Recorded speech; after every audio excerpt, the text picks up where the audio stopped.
Hi guys, it's Ouchamano. How's everyone doing? Good, I hope. Today I'm reviewing another Etat Libre d'Orange fragrance. I'm really diving into this brand, as you can probably tell from the amount of reviews I've done from them recently. And it's kind of hard to pick and choose which ones are inspiring and which ones are really cool, because they're all more or less something a little bit different. So today I wanted to do Vierges e Toreros, Virgins and Bulls. This fragrance is kind of interesting. I think it was, I know it was designed with men in mind, although Etat Libre d'Orange, most of the time they're just right in the middle anyway. And it's Virgins and Bulls, it's inspired by bullfighting, and the first thing I want to say is that it's one of only 2 fragrances that I've smelled that contains the note of costus root. And the other one is Imaginary Author's Bull's Blood, which strangely enough is centred around bulls as well. Maybe it's something in perfumers' minds. Costus root reminds me of cows and bovines. It's a woody, spicy, animalic type of thing, and it came out in 2007, really long time ago. But still, you know, perfume is discovery. You can discover a fragrance today that was released 50 years ago and still want to be inspired to talk about it. Hence the randomness of my channel. So the note list is bergamot, nutmeg, pepper, cardamom, ylang ylang, tuberose, leather, the signature of Etat Libre d'Orange as a brand. That is their thing. They're provocative, they're a little bit naughty. A lot of their fragrances have a leathery feeling anyway. An animalic note, costus root, which is the note that's responsible for it smelling a little bit barnyardy occasionally. And then patchouli and vetiver. So what does it smell like? So let's spray it. It's a really interesting fragrance. This fragrance, like I said, was designed with men in mind. I think what they wanted to do was create a tuberose fragrance, but then rough it up, dirty it up, animalic it up, and make it a tuberose that's wearable for men, because traditionally tuberose fragrances are usually marketed towards women. I know things are changing now, I know things are different, and it's a free-for-all, which is yay for all of us involved.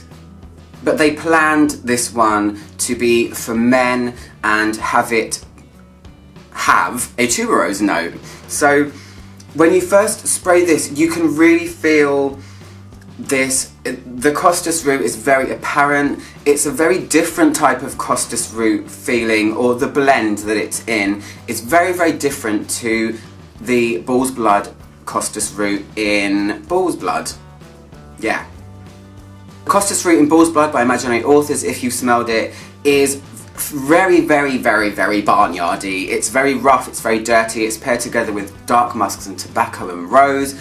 This one is tuberose, a lot more of a leathery feeling here. I guess it's trying to emulate matadors, and there is always a sexual connotation or undertone with their fragrances.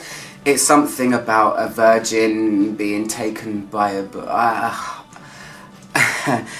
I don't know. I'm here to talk about what it smells like mainly, so let's just do that. There's a spice here. The tuberose in here is not what I would call a traditional tuberose. Perfumers always make tuberose a little bit sweeter, a little bit heady, a little bit gorgeous. You know, tuberose is unbelievably stunning. It's my favourite flower in perfumery, hands down. And this one, there's a dry roughness, there's a slight aridness with this. You can feel the tuberose in there, but it's not a luscious, heady, white floral tuberose. It's not pretty or anything like that. This is, like I said, or like I'm gonna say, on the scale of Etat Libre d'Orange fragrances, where they have really friendly ones right up to the downright weird, this one's in the upper end of the scale for sure. It's, I guess you could call it a little bit daring. It's an animalic leather costus tuberose with some dry spices as well, and it feels kind of sexy if you like that dirtier. I mean, it's not super dirty, but it's definitely got an edge. It feels almost like a horse saddle, something like that, and it almost feels like there might be something kind of green in here. There's planes going overhead, sorry. Give me a second. I really like that I can feel vetiver in here. The vetiver in here is adding even more roughness. It's adding a kind of green grassy edge to the fragrance. And it's the first tuberose fragrance I've smelled, apart from one other, called Nida Bakelite by Naomi Goodsir, where the tuberose isn't luscious. It's more of a green, planty, stemmy type tuberose. And it's not super obvious. Although it's a tuberose fragrance, there are other factors in this that kind of overshadow it in a really good way, like the leather and the animalic feeling from this costus root. It's kind of cool. It's very weird, but kind of cool. When I smell it deeply enough, there's almost like there's something a tiny bit burnt or scorched in there as well. Ooh. Ugh. Ah. It manages to be rich and dry at the same time. Not rich and luscious, not dry and dry. It's kind of rich and dry. It's got a lot of depth and a lot of oomph to it. And I can imagine that when this is in the air, do I need to do the crazy wrist hand test? Maybe I do.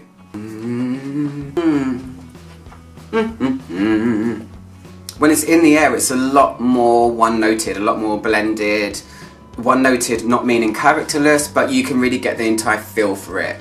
I'm going to sum up by saying, overall it's dry. It's a dry, almost spicy, leathery tuberose fragrance with a huge dose of animalic in there. There isn't civet, there is not castoreum. It's none of those types of, I guess I want to say, Uranus animalic notes. It's something else, because costus is a fantasy animalic feeling.